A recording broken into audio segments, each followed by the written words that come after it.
दोस्तों, फिरौन आखिर दरिया में कैसे डूब गया? आखिर वहां क्या हुआ था? फिरौन और उसके कौम के लोग तरह तरह के गुनाहों में मुब्तला थे, जैसे खुदाई का दावा करना, जादू करना और उसे सीखना सिखाना, लोगों से जबरदस्ती काम करवाना और बहुत से ऐसे काम थे जिनको वो अंजाम देते थे। और अहले मिस्र के लोगों ने फिरौन को बादशाह बना दिया और बनी इसराइल पर जुल्म करते रहे। इसीलिए अल्लाह ताला का हुक्म पाकर हजरत मूसा अलैहिस्सलाम मिस्र की तरफ रवाना हुए। फिरौन ने हजरत मूसा अलैहिस्सलाम और इनकी कौम को तकलीफ पहुंचाने में कोई कसर न छोड़ी, तो हजरत मूसा ने अपनी कौम को अल्लाह से मदद तलब करने और सब्र करने की तलकीन की और साथ ही साथ उन्हें ये भी तालीम दी कि अल्लाह ताला को राजी करने के लिए अपने घरों में ज्यादा से ज्यादा इबादत करो। फिर आप और हारून अलैहिस्सलाम ने मिलकर अल्लाह से दुआ की, या अल्लाह फिरौन और इसकी कौम को तबाह कर दे। इस तरह अल्लाह ताला ने हजरत मूसा अलैहिस्सलाम की दुआ कबूल फरमाकर फिरौन और इसकी कौम पर मुख्तलिफ अजाब नाजिल फरमाए ताकि वो सीधी राह पर आ सके। सबसे पहले कहत आया फिरौन और इसकी कौम के बागात फलों की कमी हो गई, लेकिन बजाय इसके वह इससे नसीहत हासिल करते, उन्होंने मूसा पर यह इल्जाम आयद कर दिया कि ये आप और आपकी साथियों की वजह से मुसीबत आई। फिर इन पर तूफान आया, कई दिन तक मुसलसल बारिश बरसती रही, जबकि घरों में पानी भी जमा हो गया, मगर बनी इसराइल के लोग इस अजाब से महफूज रहे। 7 दिन तक फिरौन की कौम इस अजाब में मुब्तला रहे। फिर और एक अजाब आया, लोगों के लिए खाना पीना सोना मुश्किल हो गया।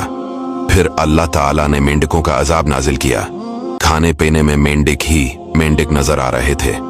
इसी तरह बहुत से अजाब आए, लेकिन जब भी कोई अजाब आता तो हजरत मूसा से दरख्वास्त करते कि आप अल्लाह से दुआ करें कि ये दौर हो जाए, हम भी मोमन बंदे बन जाएंगे। मगर जब हजरत मूसा की दुआ से अजाब टल जाता तो ये लोग फिर सरकशी करने लगते। मगर दूसरी तरफ फिरौन का जुल्म हद से बढ़ गया। अल्लाह ताला ने हजरत मूसा को हुक्म दिया कि बनी इसराइल से निकल जाओ। अल्लाह ताला के हुक्म के मुताबिक हजरत मूसा रात मिस्र से निकल गए। जब फिरौन ने इनके मिस्र से निकलने की खबर सुनी तो इसने अपने नुमाइंदे बीज कर मुख्तलिफ लश्कर जमा कर लिए, जिनके मुकाबले में बनी इसराइल की तादाद थोड़ी मालूम होने लगी। जब सूरज तुलू हुआ तो फिरौनियों ने हजरत मूसा और बनी इसराइल का ताक़ब किया।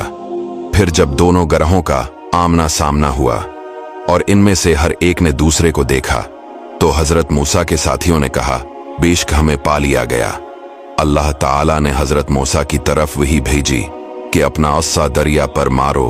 हजरत मूसा ने दरिया पर असा मारा तो अचानक वो दरिया फटकर 12 रास्तों में तकसीम हो गया और उनके दरमियान खश्क रास्ते बन गए, जिन पर चलकर बनी इसराइल दरिया से पार हो गए।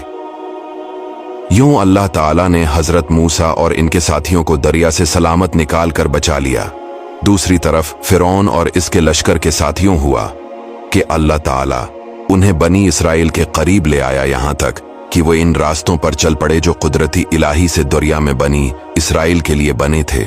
जब बनी इसराइल के तमाम लोग रास्तों से गुजर कर दरिया से बाहर निकल गए और तमाम फिरौनी दरिया के अंदर आ गए, तो अल्लाह के हुक्म से दरिया मिलकर पहले की तरह हो गया।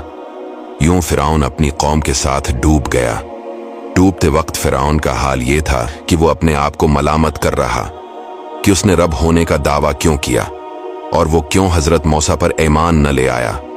लेकिन अजाब नाजिल होने के बाद की नदामत होने का कोई फायदा नहीं कि अब महलत खत्म हो गई। दोस्तों, अल्लाह कुरान में इरशाद फरमाता है, लिहाजा आज हम तेरी लाश को दरिया से बाहर निकाल लेंगे ताकि तो अपने बाद आने वाले लोगों के लिए निशानी अबरत बन जाए। और हकीकत ये है कि बहुत से लोग हमारी निशानियों से गाफिल है। दोस्तों, फिरौन की लाश आज भी मौजूद है और काहिरा के म्यूजियम में लोगों के लिए इबरत की निशानी के तौर पर मौजूद है। दोस्तों, इस वीडियो को शेयर जरूर कीजिएगा।